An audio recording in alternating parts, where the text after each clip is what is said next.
ये जो देश का प्रधानमंत्री जो है, इसको तो मैं कहता हूँ छलिया है, बहेलिया है और बहुरूपिया है। कब क्या करेगा? देश को बेच दिया, रेलवे को बेच दिया, हवाई अड्डा को बेच दिया, BSNL को बेच दिया और देश को सब जगह बेच करके देश के नागरिकों को कहता है कि अब विदेशी बन जाओ और विदेश पाकिस्तान चला जाओ, बांग्लादेश चला जाओ।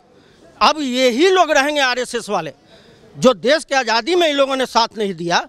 इसका गुरु गोलवरकर और हेडगवार लोगों ने, ये जो हिटलर का मुसोलिनी का शिष्य था और कहा कि मैंने अंग्रेजों का साथ दिया, पिट्ठू था, देश के संविधान का विरोध किया, ये भगवा झंडा हमारे तिरंगा झंडा पर फहराना चाह रहा था। और यही जो प्रधानमंत्री बैठा हुआ है, ये कहा था कि गुरु गोलवरकर साहब ने सपना देखा था, उसको साकार करके दिखाएंगे। आज वो सामने आ गई है और देश की जनता देख रही है। इसलिए देश की जनता को जलाओ मत और देश के धर्म और जाति में बांटने का काम मत करो। और जो आज ने कहा आज तुम्हारा अधिकार नहीं है, और ये भाई ने कहा कि सारे संस्थाओं पर ये मोदी का RSS का कब्जा हो गया है और ये जो वो कहता है वो चुनाव आयोग भी आज वही कर रहा है।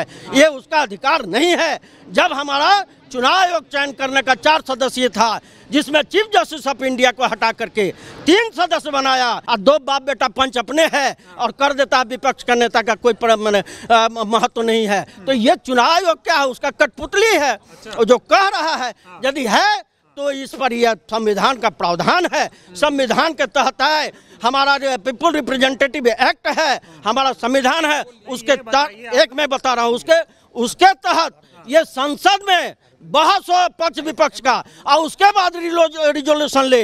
ये चुनाव इन प्रकार ने ये हरियाणा को जीता, ये महाराष्ट्र में पकड़ा गया, अब दूसरा पैटर्न यहाँ अपनाने का काम कर रहा है और आंख बंद डब्बा गायब करने का काम कर रहा है। और देख रहा है कि इसका RSS और BJP भी नाखुश है। 2 औरंगा बिरा देश की गद्दी पर बैठा हुआ है, जो देश बदर है और ये देश का सबसे बड़ा माफिया और गुंडा बदमाश है, जिसको गुजरात में देखा गया क्या क्या तांडव किया। हमारे जज को मरवाया, हमारे वकील को मरवाया, हमारे बॉम्बे के एक डिस्ट्रिक्ट जज को मरवाया। ये लोग माफिया है और माफियागिरी देश पर चलाने का प्रयास कर रहे हैं।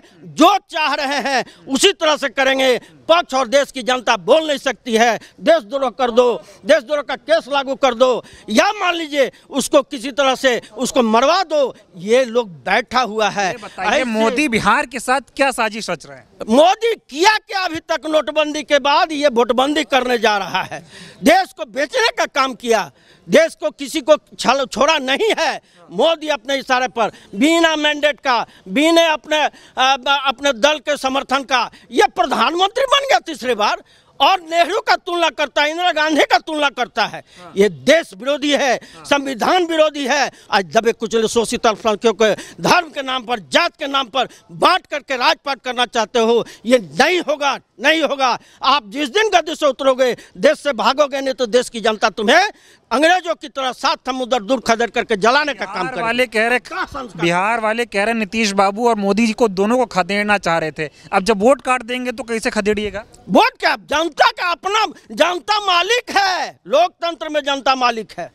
उसके सामने कौन है जी? तंत्र में वोटिंग से बनता है ना भाई CM। वोटिंग तो कह रहे वोट काट रहा है सब। जैसा कीजिएगा वैसा जनता देख रही, दुर्गति आपको कर देगी। अच्छा, अंग्रेजों को लोकतंत्र में वोट दे करके नहीं किया, भगाने का काम देश की जनता। जब हमारे शहीद हुए, जो देश की आजादी में कुर्बानी दिया, जो गोली खाया, फांसी पर लटक गया, ये उसका विरोधी था। वोट कटवा संतान और वोट क्यों कटवा रहे हैं ये बताइए थोड़ा। क्या वोट कटवा रहा है? ये कह रहे हैं ना BJP जानबूझ के ये वोटर वेरिफिकेशन देख रहा है कि मुस्लिम को काट दो, माने दबे कुचले शोषितों को हटा दो और उसका मनुस्मृति के समर्थक लोग रहेगा, वो अपना वोट देगा, गद्दी पर बैठ करके राज करेगा और दिखाएगा कि देश का, पूरे विश्व का, देश का पूरा पैसा भ्रमण में खत्म कर दिया।